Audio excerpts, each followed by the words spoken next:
let's talk about LSU last night. They're trending all over X, Instagram, TikTok by way of not being present during the national anthem in last night's regional final for the tournament, the women's tournament. And so we have to talk about this just because it's an interesting thing and we love our country. So let's pull up some of the materials here. So the first clip's the one that I saw this. I think I saw it this morning, maybe late last night, but. Okay. So as it comes by way of Matt Wallace on X, and already at this present moment, it has 9.5 million views of people saying outrage was building after the LSU women's basketball team walked off the court for the American national anthem. Iowa players remained and held hands in solidarity. I know Benny Johnson put out a couple ones that had about 4 million, 5 million views.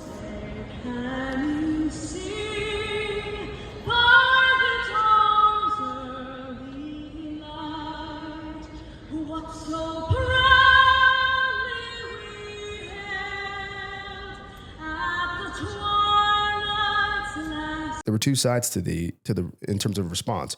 A lot of people, what I saw online was a lot of, and that's why they lost. It serves them right, kind of thing, right? That's what they get. If you ain't pro-America, you don't show up for the anthem.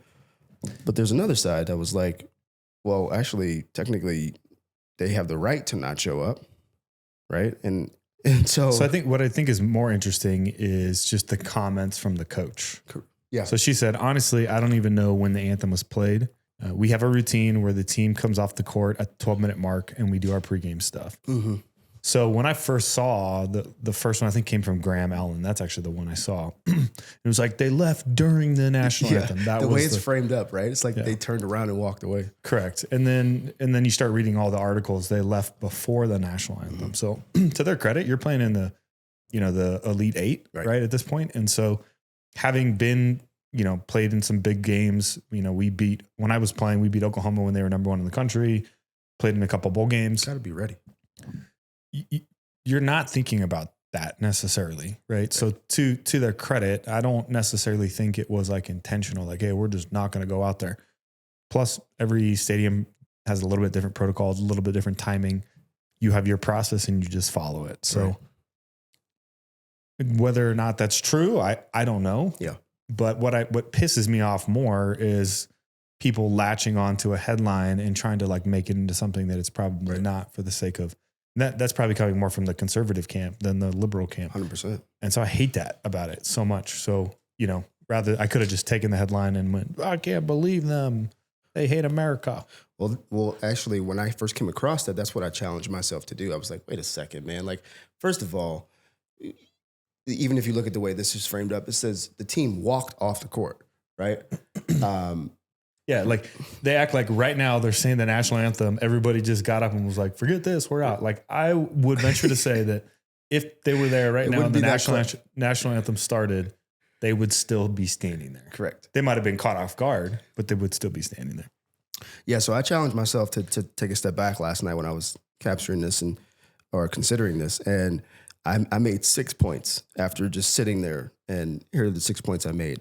One, looking into it, this was not the first time this has happened for this program. Because for LSU women's basketball? Correct. Okay. This is not, whether it's in the name of protest or preparation, just getting ready, this is not the first time that they have not been present in the last couple of years. Because they did have a moment where they intentionally protested, right? I believe so. Did they walk off, though? I'm not sure. I don't or have just not participate. I remember they just didn't participate. I'm not sure exactly, but we know that was a thing a couple years ago, right? And still is in some spaces, but this wasn't the first time and it won't be their last.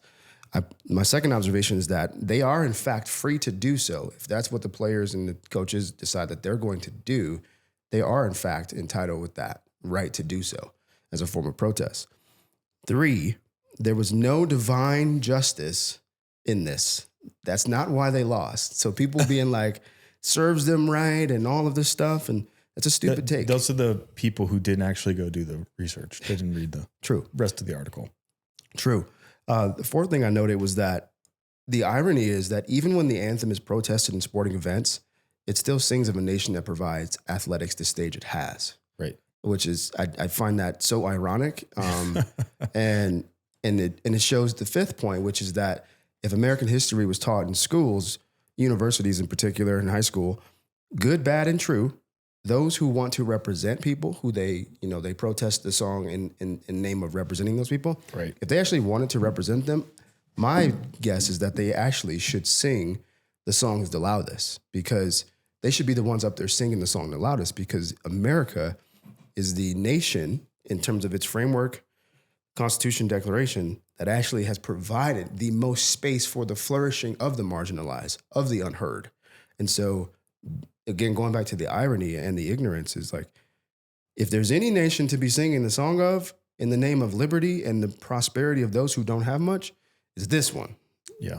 And so, and then last but not least, the one thing I took a step back on to think about was that there's not a big difference between those who don't honor the flag during the singing of the anthem and those who don't do anything after they're done singing the song to protect our nation, to honor this nation and the people that make up the nation. There's not a big difference there. It's one, and especially when it's not trending on Twitter. And so like just standing up for the national anthem and then right. the rest of the year putting your head in the sand or not being engaged in actual politics or economics or what's happening in your backyard. Right. Makes you know better. It might make you feel better. Right. Exactly. But at the same time, you're no better. You're no better. And can we talk about the real reason they lost? Because Caitlin Clark had 41 points, 12 assists, 7 rebounds, right? It was 94 to 87. Bro. She had nearly 50% of the points. I mean, this woman is phenomenal. Okay, there was a clip I was going to pull in, but I know you guys wouldn't get it. So the defender on her, Haley Van Lith, I believe her name is, she got torched last night, right? She was running all over the place. And she was trying hard, and she's a competitor, but she got flamed. And there's a clip on Twitter of this fighter that her face is beat up. And they're like, this is a Haley Van Lith right now. And she's like, I really enjoyed the experience. And it's so funny, dude. I've seen that. She's got like she got the two eyes. And she's like, it was a different ball game. Yeah. Well, Caitlin Clark, man, she's bringing some real excitement to that game. Dude. She's exciting to watch. Yeah. So congrats to Clark in Iowa, and tip of the hat to LSU, man. I mean, it's a special opportunity competing on the national level. Yeah. Like win or loss. Like those are experiences they'll have forever. So absolutely.